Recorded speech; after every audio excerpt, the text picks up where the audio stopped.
Hello, hello, everyone. Hello, and welcome to Enlightened World Network. This is a program that's coming on live to you every Wednesday. And Deb Goldberg is the host of that show and will be guiding us through divine relationship recovery. So we're glad you're here with us today. I want to share a few things about Enlightened World Network. If you haven't gone there yet and liked our page, I encourage you to do that.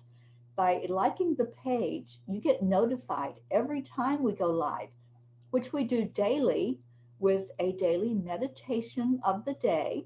We have different light workers that come on and just share about half an hour of meditation, leading us and guiding us to that place of just being in a meditative state. And some of it is a healing meditation. So we encourage you to just like the page and you'll get notified for every one of those. Another thing that's exciting with Enlightened World Network is we're getting ready to do another full day of healing on February 16th. Mark that date on your calendars because all day long, starting at 9 o'clock in the morning Eastern until 9 p.m. Eastern, we will be streaming live all day on Facebook and on YouTube simultaneously. We'll be bringing you different light workers who will offer healings, meditations, discussions, and there will be two times during that day that we'll be holding a silent meditation for half an hour each. One will be for personal transformation, and the other will be for planetary to bless our wonderful planet. So I think those are pretty exciting things. And I really hope that encourage you to go to our page so you can get in on everything that's going on with Enlightened World. We also have a newsletter that you can sign up for, and you can get all of this coming right to you in your email box. And we will share that in the comment section. So all you have to do is click on the link and go there. So right now, I would like to bring Deb on to just bless us for this next hour of discussion, of sending out love, and doing a wonderful show about divine, and we're emphasizing that divine relationship recovery. So, welcome, Deb. Well, thanks, Terry. I'm so happy to be here with you today. It is really a joy for me to do these live videos talking about something that I'm really passionate about. So, Yeah, it is a passion, isn't it? And mhm. when we come from our heart and bring that passion forward, it has more emphasis, it has more meaning. And one thing I forgot to share, Deb, for anyone that's on here that's listening, we're able to take your phone call to talk to you. And I will go in right now and put that number in the comments so that you will have it and easy access to it. Okay. That's great, Terry. Thanks a lot. And we're trying to keep the phone calls to the topic for tonight's show. So tonight's topic is about how divine love expands your heart. It teaches you to connect with others through a full heart rather than from a place of need.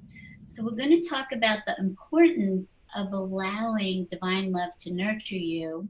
And I call the relationship between you and divine love, which I call God, which is to me is divine love, it's energy, it's consciousness, is that relationship is really a mutual relationship of mutual adoration and love between you and your creator.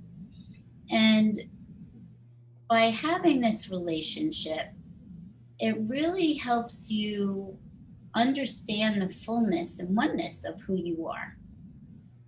And because of that, it allows you to become more loving and compassionate in all of your other relationships. So I know this is a pretty big subject.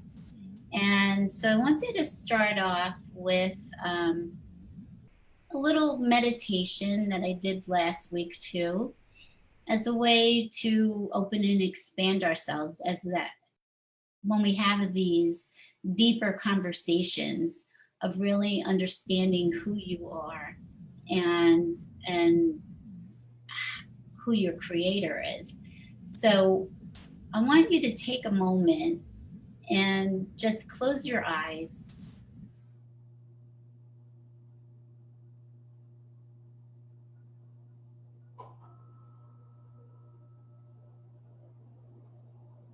And I want you to breathe in through your nose slowly and release your breath out through your mouth in the same way.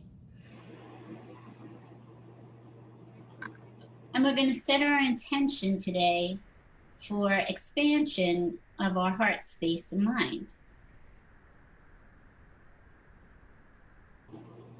We want to allow in divine love. So let it hold you in great joy and love, because it knows that you're willing to allow this love to penetrate and awaken you to yourself on a much deeper level. And that's what these conversations are for, is to increase your awareness of who you are in this world and the support that's available to you. And all of this love comes through your heart. So I want you to breathe in with more expansion and feeling that love within yourself. Your creator is awaiting for this moment of oneness with you that you actually hear and listen and feel. Divine love wants to know that it walks by your side through this life to help you live in awareness that you are experiencing this life together.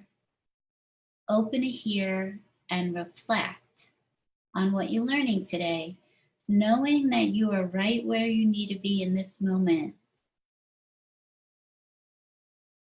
And when you're ready, I'm asking you to come back.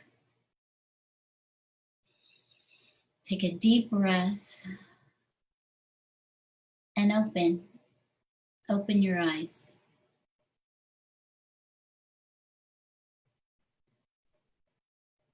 Thank you. So, one of the things that I have experienced through my awakening with God, Jesus, the angels, is this nurturing factor. And this nurturing factor is them holding you in divine love. Now you can hear Creator talk to you. You can feel it in your heart, in your body. Some people will see. So we all have different ways of connecting to the divine, and there's no wrong or right. Everybody's going to have a unique experience. So what I have experienced is that I needed to learn how to love. I needed to learn who I was.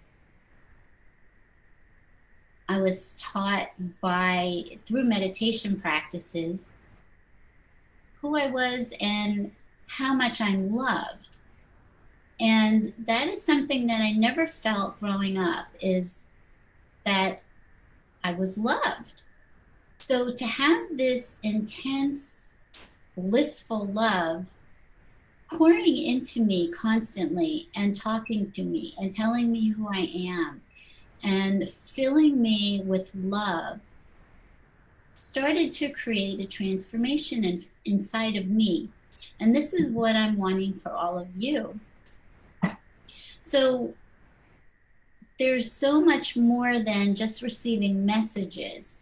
It is allowing that love to really penetrate you in your heart and help clarify in your mind what it is that this life experience is about, things you learned about yourself that may or may not be true, which I believe that most of us have learned things about ourselves that are not true, or think things about ourselves that are not true from experiences. And what this love does, if you allow yourself to listen, it speaks to you. And you can only hear that if you get really quiet and still. Now, it doesn't mean that the monkey mind doesn't stop, because the chatter still goes on. It's just about you listening in between all of those other thoughts, and keep coming back to stillness, and keep coming back and coming back and coming back. So what I want to convey today is that love changes you in such profound ways, and it also grooms you into your destiny, into your purpose, your divine calling of what you're supposed to be doing in this world. How to love other people by first learning how to love yourself. And I know this is not something I could do on my own. I've had people tell me they love me, but for so many years I just didn't take it in. I didn't believe it from my experiences growing up. And then it took me probably a year and a half, 2 years to even take it into my heart and believe it, to where I can say now, yeah, I feel really loved all the time. And even when I'm having moments that are difficult, I know that love is still there. And your it's not just divine love from your creator, it's the love that's in you. It is your heart. You are filled with this love. It is your love. Terry, Yes, Deb. do you remember the first time that you actually felt so filled up with love from divine love, that it was so profound, and the moment that you said, okay, I believe this? I do. I remember the exact moment. And it happened, oh my gosh, I want to say 30 years ago. I was up in the New England area, and I was in this remote place that was it was like a vortex, a very spiritual area. And I'm standing there out in nature, and I got such confirmation that came over me that God was right there with me. And I had connected at that point with my spirit guide. That was my first journey really into meditation, into opening up to something bigger than me. And I remember that feeling as it flooded in. And I thought, this is what it's all about. This is what reality is, not all this external stuff that's outside of us. It's inside. And that's what I was shown that day. It was like a spotlight just kind of came down from the sky. And it was like, this is real. This is what it's about. And it's that aha moment. And I think many of us were waiting for something out there to give us confirmation, and that's not going to happen. It's not going to happen outside of us. It has to be a knowing inside. Right, right. Yeah, it is such a profound experience when you first start to experience it and realize that it's inside of you. And really, you're feeling your own love because of the oneness. You can't be separate from God. So then, you start thinking about, okay, for me, I had gone into all of my relationships looking for love, for somebody to love me. That I felt that I had to go outside of myself, and that's what relationships were for. So what we're talking about tonight too is how we need to change the standpoint or the foundation of how we go into relationships, from getting love to giving love. But when you are empty and have nothing to give because you're starving for love. I was 56 when I woke up, And what I realized, I was so starved for love, because even if it was in front of my face, I wasn't seeing it. I didn't know how to receive it. Yeah. I get that. And I was at that same point. I was starved for love. Mm-hmm. I never knew love growing up. I never had the warm, fuzzy, hugs and I love yous. So I really didn't know. I didn't have a good concept of what being loved was all about. And at that moment that I was standing there and I felt love, I felt it. I didn't know what it was at first. And I'm like, this is what it's all about. Mm-hmm. This is real and this is pure and this is whole. And until we can find that inside of ourselves, we don't have that to give out. Mm-mm.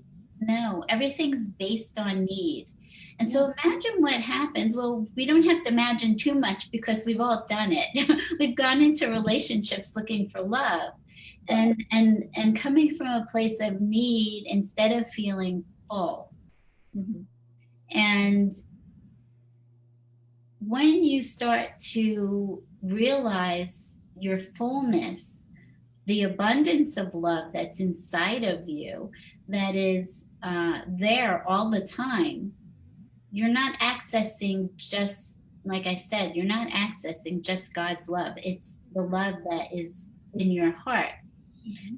So, spending time with your Creator, with your spiritual guides, whoever you spend time with, angels, it needs to become nurturing, just not information getting, because lots of us get lots of information and we can channel all kinds of things, but it is about spiritually reparenting you and teaching you how to receive love, and how to accept your own love, and therefore how to give it to other people. So when we go into these relationships starving for love and coming from a place of need, we're not going to pick up people that want, we're going to pick up people that are in the mirror the same as we are. So you're looking for other people to validate you, to give you self-worth. And typically when we go into these relationships with from a foundation of need, we are picking up people that can't validate their own self because they don't have the self-worth either. Right. And it creates some difficult relationships Mm-hmm. when we are in that type of um, relationship with people. Yeah, because we're coming from lack. Mm-hmm. So anytime we're coming from lack, there's going to be some fear involved, isn't there? Mm-hmm. Definitely. And we're not talking just about romantic relationships. This show is about all kinds of relationships, whether it's family, friends, colleagues at work, uh, your supervisors, whatever we felt we didn't get at home, we are projecting into all of our relationships that need.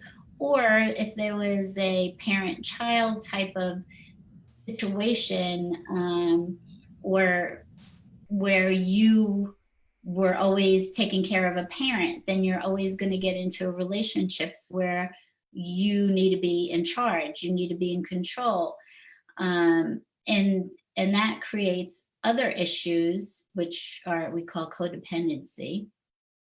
And then if you don't have the self-esteem, or you were parented in such a way where you weren't given the self-worth, then you're going to go into relationships where you want somebody to be your parent rather than your equal. And that's a huge thing, because in my relationship with God, and I call God he, because that's my um, energetic type of way of relating to God.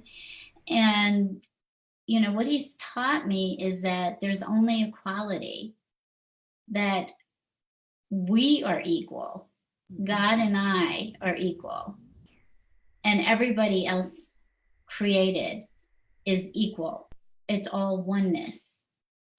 But if you haven't learned that growing up, that you don't feel equal because you don't have the self-worth, then you can't bring that into your relationships. And then when you're raising children, that creates another issue, because I can go back to, raising my children are adults and they're grown and having their own children.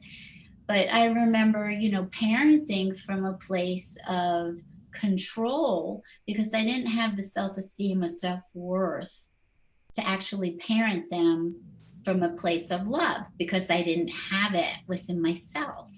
Right. And Yeah. this creates other dynamics within your parenting and your relationship with your children. Yeah, it affects all of your life, everything. We've got people on. I just want to remind people you can call into the show. Like what you're hearing, or you have a question about what's being explained, or what's the conversation, the way we're doing the conversation. You can call into that number. I put it in the comments. And we do have a caller, by the way. But we're asking, if you do call in, to please follow with what we're talking about, what we're discussing today, and divine relationship recovery. This is not a show where we do a reading or, predict anything or solve problems, but it's a show where we invite you to come in and share what you would like to ask about the topic that we're talking about. So Deb, let me know when you're ready to take a caller. Sure. This sounds like a really great time to do it. Okay. Here we go. Hello. Hello, ladies. How are you? It's Ruth. Hi, Ruth. So I wanted to share, we're talking about our relationship with the divinity, and I wanted to share my moment of when I really, really realized that there's something there besides me. Although I always, in retrospect, knew about the Holy Spirit, but I didn't know Christ. And when I was 13, we had a youth group at church, and my brother, who was 5 years older than I, had us go to the front of the pulpit in the church, and he introduced us to Christ. And I remember that day like it was emblazoned in my soul, and I guess perhaps it really was. But ever since then, any relationship that I've been in, and I'm not just talking about a love relationship, but any relationship that I've been in has had to allow for the spiritual divinity to be part of it.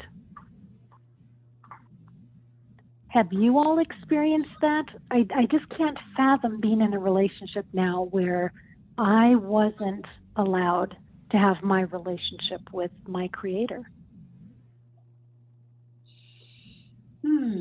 Well, I'm hearing two different things, and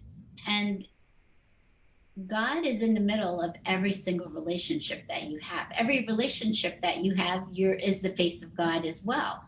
So you are in relationship with God with every person that you are coming into contact with. And then what I'm hearing is, I don't know, maybe I misunderstood, Ruth, is that you can't have relationships without, well, does somebody allow you to have a relationship with God that you're in relationship with? Is that? Well, yeah, I'll give you an example, Deb. I used to date a gentleman who was Jewish, and which would have been fine, right? It absolutely would have been fine. But his story was that if he and I ever married and had children, he would take them skiing on Sunday mornings, so I couldn't take them to church. And needless to say, that was the death of that relationship. Yeah, and sure, and this happens a lot when there's a clash of religions, and I think that's why so many people stuck to their religions for so long, that they would intermarry in only their religious, what they've grown up in, because then you're coming at least on the same page in that area in your relationship and raising children. So, it's interesting because not everybody, as you know, feels the same way. Different religions believe different practices. And I think that there's a respect issue in all relationships to allow people to practice whatever it is that feels right for them, that there's no wrong or right. It's so individualized, it's so unique. And as a relationship, that would be something that people would really have to come to terms with, from how to come to a central point of working on that together is, how are you going to raise kids, and how are you going to respect each other's spiritual practices? Right. Sometimes those things don't happen till after people get married, and then that becomes another issue. Or what happens if your family doesn't respect your need for the way that you practice, or even if they don't understand it, which are things that I've been through, is not understanding, that I speak with God or Jesus or the angels, and having little snickers going on, like, what's up with Deb? Uh, and these are things that actually all get worked out in your relationship with God, because I can't work anything out in my relationships with other people without God being there to mediate for me, to help me change my perspective in the way that I'm viewing something. Like nobody's blocking me from doing anything. And a lot of times we take that thought process of I can't be me, and we project it onto other people in our life. So with God, when you are in a relationship, you're being taught all the time how to see things through the eyes of God, through God's perspective, and not through an earthly perspective. And believe me, they are not the same. And it is really amazing how expansive it becomes when you start to get taught through God's eyes, perspectives, views of life versus your own. Because a lot of it is, a lot of our thoughts come from ego consciousness.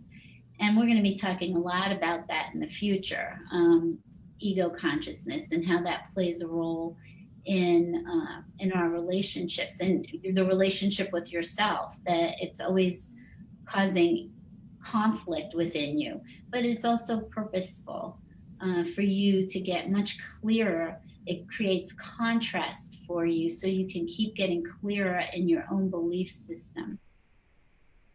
So I know that if I did not have this relationship with God to go to, even in my marriage, just in everyday things with my husband and I, not seeing things in the same way, or I take something, my perspective is skewed, because it goes back to my belief system that's skewed. And I didn't even know it was skewed until God told me that it's not correct. I don't know what I would do if I didn't have that. And I have had it now for 5 years, and I don't know how I got along to 56 years without it. And so what I'll say is God's always working in your life and always talking to you, but you don't recognize it.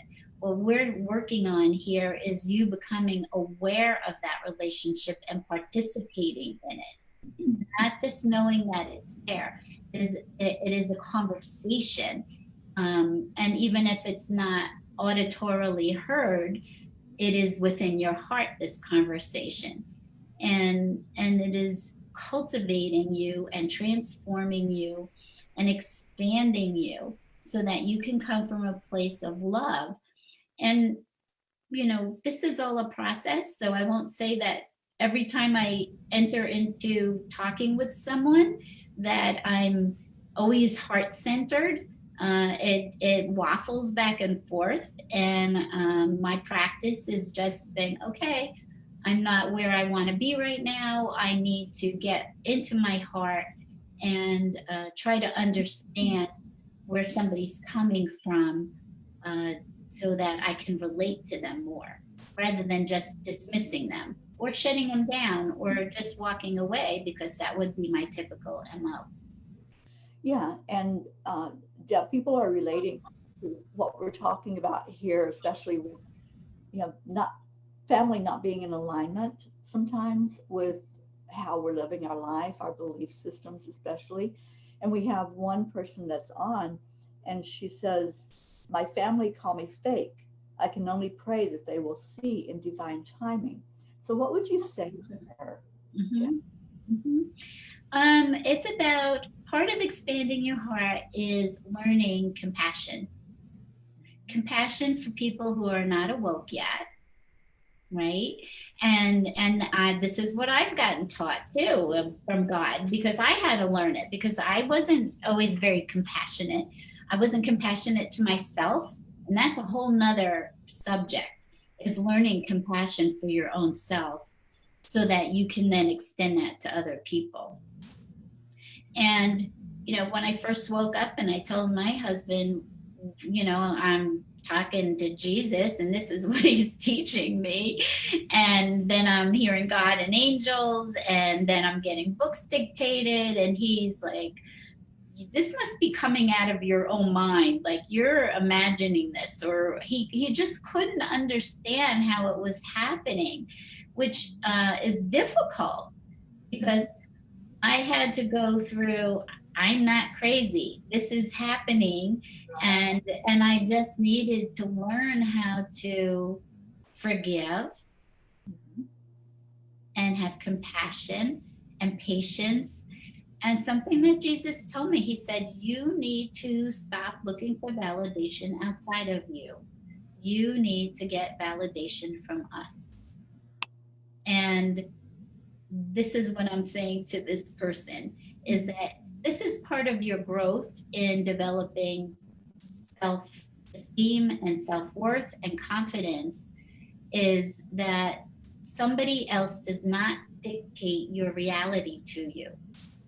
But when I all those years, I had no self-worth, and so I allowed other people to constantly dictate my reality. And so when especially you're getting so shaken up and divinely opened up, and now you're different, you're just different. And then it's trying to stand in your confidence. And some days it's a great day and you can do that, and other days it's more difficult, and it's okay. This waffling is just what happens. So it is okay. It's learning to allow other people to have their own thoughts and reality, and it doesn't have to shift yours. That they can be where they are, and they're not wrong. That's something that we learn too through the divine, is that there is no right or wrong. So that whoever's looking at you like that, it's okay. You just have compassion. It's about you stretching your heart, really expanding as much as you can with love, and maybe asking somebody, well, why do you feel that way? Or can you help me understand why you feel the way that you feel, and allow them to have their feelings, and it doesn't change who you are. Yeah, that's the hard part, isn't it? Mm-hmm. Yeah, because we want that love from the people in our life, that we're so close to. Mm-hmm. We want their acceptance, we want their love, but then we have to step back and say, well, that's their path that they're choosing. Mm-hmm. It's not what I would choose for them, but it's their path that they're choosing. And I've been shown that very clearly a lot, Deb, and especially in the last year, about people I care about in friend relationships, especially close friends. Mm-hmm. And I want to sometimes shake them and say, I want this for you. But, you have to just give them that love and compassion and say, it's okay, just the way it is. Mhm. It's perfect, just It the way is. it is. Mhm. Everything is perfect because everything's giving you an opportunity to grow. Yes. It's like every person that, comes into your life is there to help you grow. Mhm. And um, in so many different ways that we'll be talking about over time as mirrors, is really looking at each person that God put right in front of you for a lesson right now. And sometimes you're the teacher and sometimes you're the student, and it just goes back and forth. And sometimes you're both in a relationship. It's student and teacher is always going on. And instead of looking at things as what is happening outside of me to me, we start looking at what is going on within me, that I am having the thoughts that I'm having. Why am I projecting this? Because we are projecting everything. And so that is learning how to take responsibility for your own feelings. Nobody makes you feel. Nobody makes you feel ever. There are things that happen, experiences, or things that happen during the day that you have a thought, and that thought creates a feeling. And then we peg things into, well, this is right and this is wrong. And so that creates other thoughts. And all of these thoughts create feelings, which then create reactions. So this is one of the things that I've had to learn, is that I am the only one responsible for my feelings. Nobody else creates them but me. And that's a process. Um, so if somebody is saying they don't like what you're doing, or they don't understand you, or they don't support you, and then you start feeling upset over that, those are your feelings. They did not cause them. And then it's a way for you to sort through it and say, okay, let me see where these feelings are coming from. What part of me is hurting from believing that this person is not supporting me right now? And what does that mean about me if they don't? And so then you start digging inside and asking yourself these questions. What's the rationale of even the thought that you had? Is it a rational or irrational thought? Is it true? And what you find mostly is that a lot of it is ego thinking.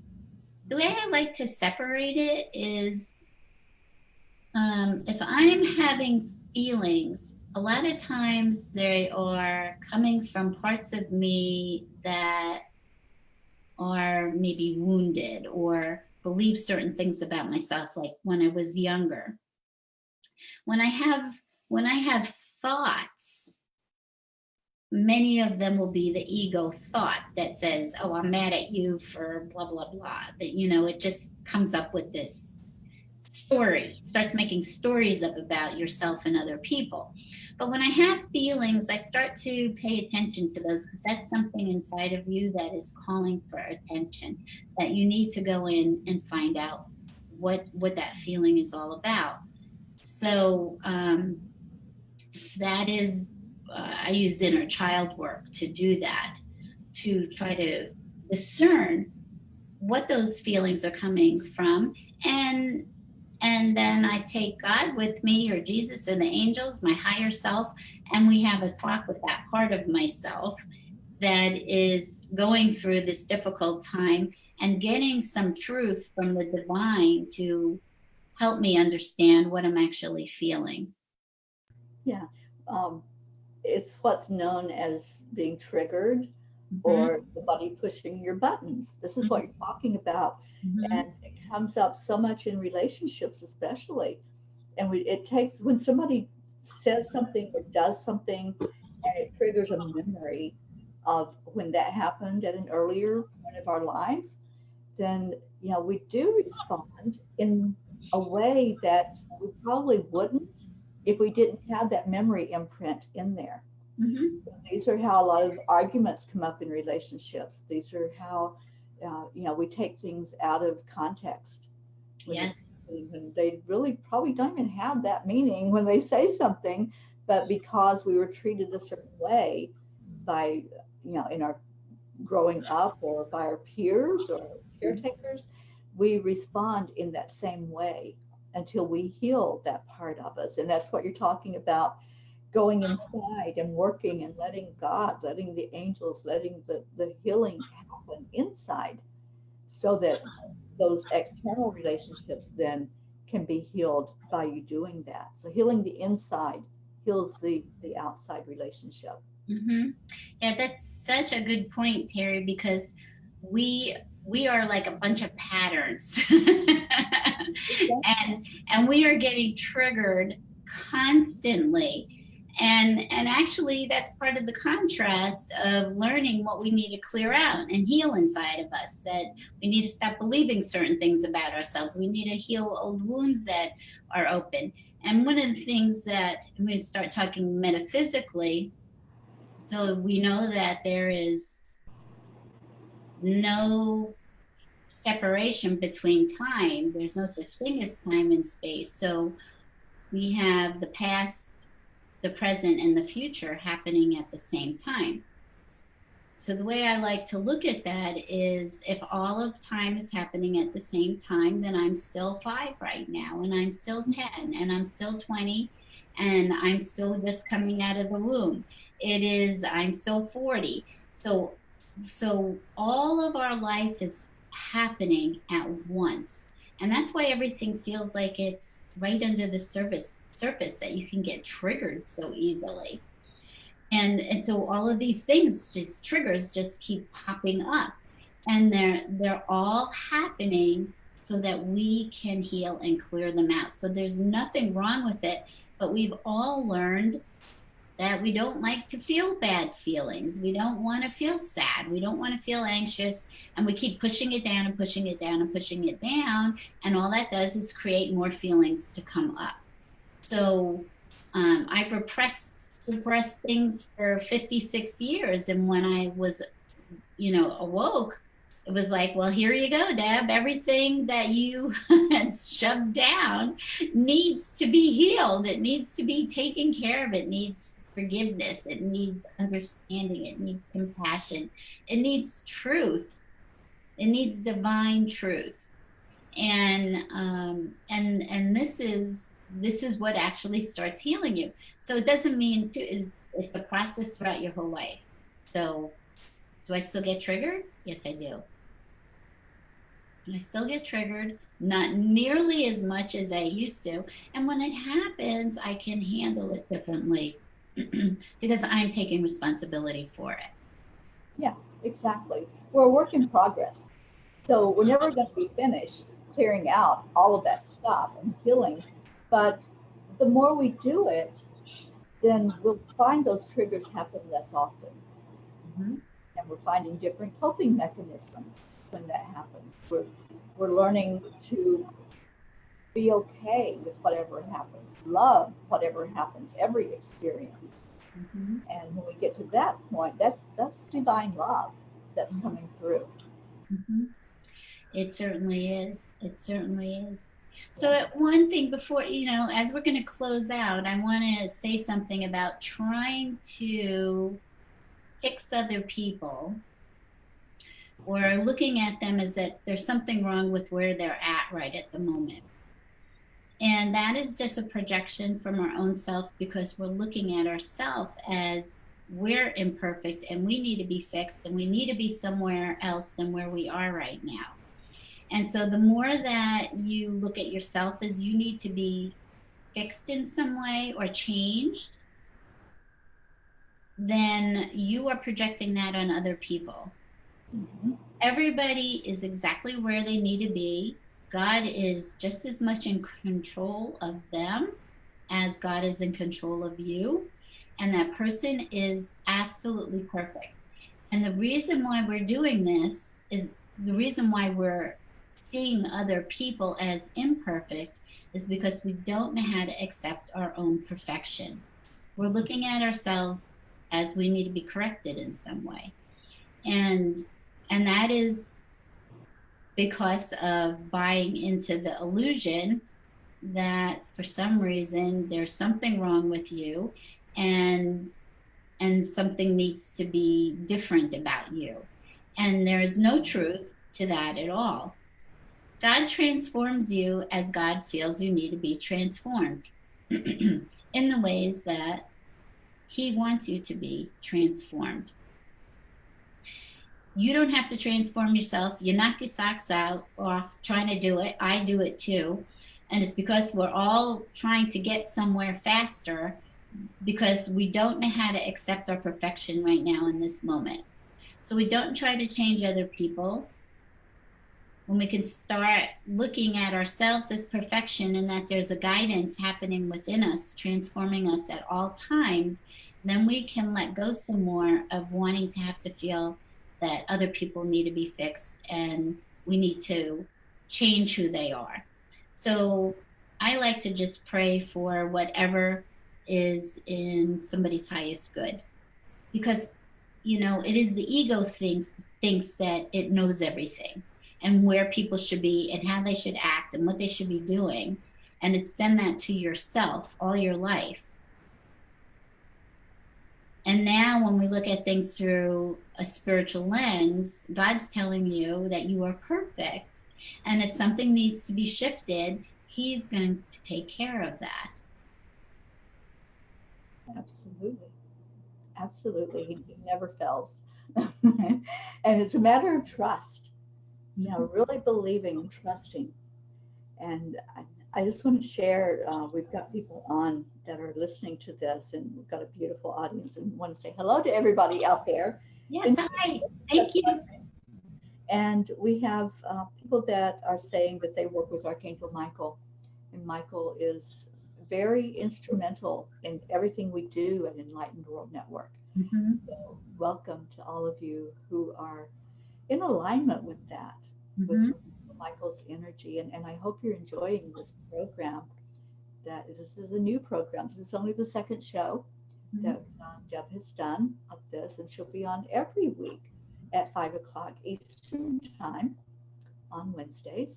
And we hope that you will tune in. And I had promised that I was going to put the newsletter link in. That's what I was looking for.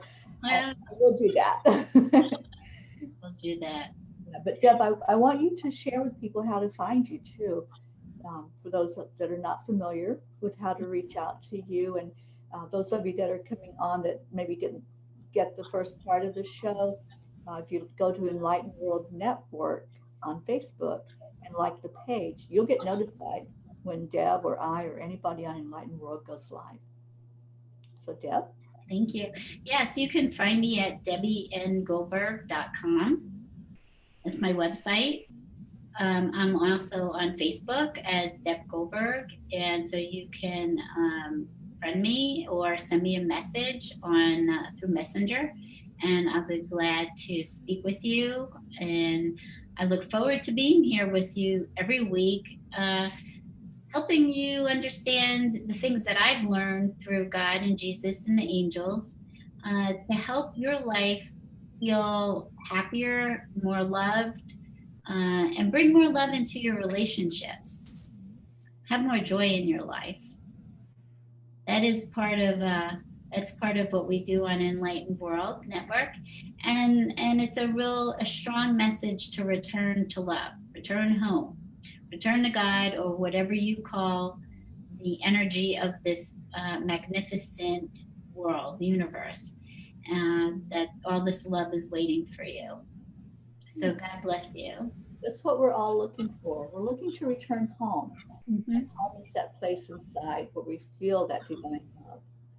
And that's our prayer. That's our mission, is to share with you all of these tools, these tips for finding that, for going inside and healing. And that's what divine relationship recovery is all about, finding that healing energy inside of each of us, right? Mm-hmm. So any parting messages for anybody, Deb, or anything that you'd like to leave people with tonight? I think that you can look at maybe, and I like taking notes and doing things like that because it helps me reflect later on. Maybe something I heard that I want to dig a little bit more into, or become more aware of. So we can't really do more of this work unless we become present. And so I think something to focus on this week is, am I being present with my own feelings and watching how I act when I get triggered? And do I take responsibility for my own feelings? And how good am I at bringing love and compassion to myself?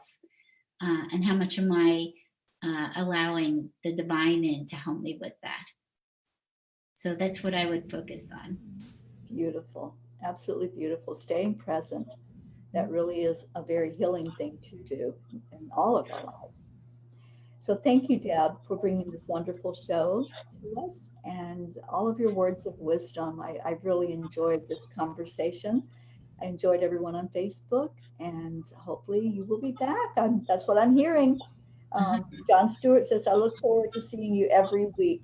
Uh, Thank you, John and Agat, and all of you who were on with us today. We love you. We send you blessings. And Deb will see you next week on Wednesday. Thank you, Terry. You're Thank you. welcome. Good night, everybody. Bye bye.